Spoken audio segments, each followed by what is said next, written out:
Do you enjoy living a life where you can sleep soundly in your bed without fear of being murdered? Do you celebrate the fact that our society is now free of institutionalized slavery? Do you think that there is enough bad and horrible and evil things in the world as it is?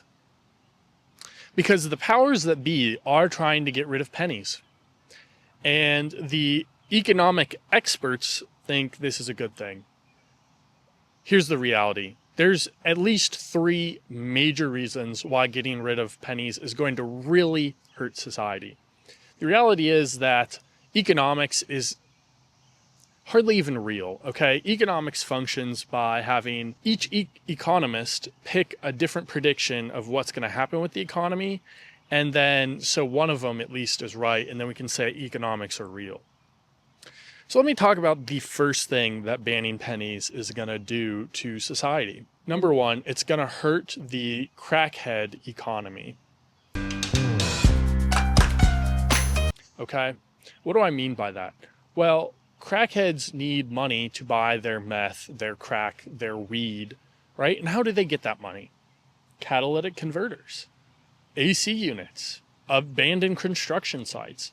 What they do is they go around and find copper from all these places and sell that copper so they have their money for drugs. And the reason copper is so valuable, because it's literal money. Like, that's what pennies are made out of, is copper. And so they're able to sell that because it's just money and get money for their drugs. Now, what's gonna happen when they can't do that?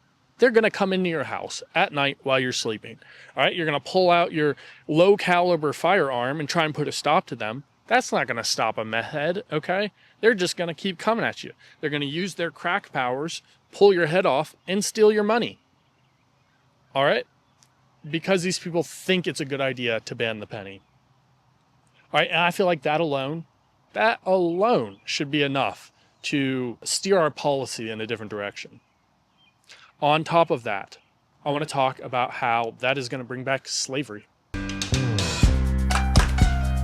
So, racism lurks around every single corner, all right? There are 1 billion people in America waiting for just the right moment to reinstitute slavery on Black Americans. And what is holding them back right now? It's a very thin line between America with no slavery and America with slavery.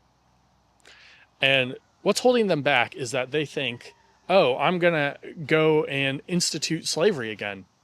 What they know is in every cash register, in every old lady's little purse, Abraham Lincoln's all-seeing eye is watching them. Abe is sitting there ready at any moment to put a stop to it, to jump up, grab them and shake them and say, no, our African-American brothers and sisters will not go back. And these people who are banning our pennies are okay with the idea that slavery will be reinstituted because Abe Lincoln's all-seeing eye is not going to be there. Okay, so that's major reason number two. This is, it's clear, guys, that this is already such a bad thing. And I'm going to throw another thing out there, all right, for our third reason. You might have heard this before. See a penny, pick it up. All day long, you'll have good luck. All right, so banning the penny is going to be hurting the fortune economy. That's just the truth. Now, I know that penny picking up is not a popular investment for getting a large amount of luck really fast, but it's a cornerstone. It is a safe, reliable way to be generating good fortune. And I'm just going to say it. I feel like the luck market is volatile enough as it is, right? Without us reducing the number of potential sources for good luck. Okay? So I really think this is not something we can just accept quietly. All right? We are not going to go back to a society of crackhead nighttime murders, of slavery, of bad luckness. All right? We're not going back to that kind of society. So what I want you to do is write in the comments, what would you do for one single penny? It's like, what would you do for a Klondike bar? What lengths would you go to for 1 penny?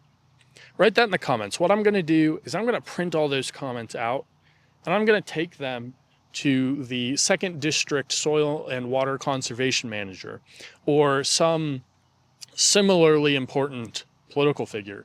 And we're going to get this movement going, all right? We are not going back.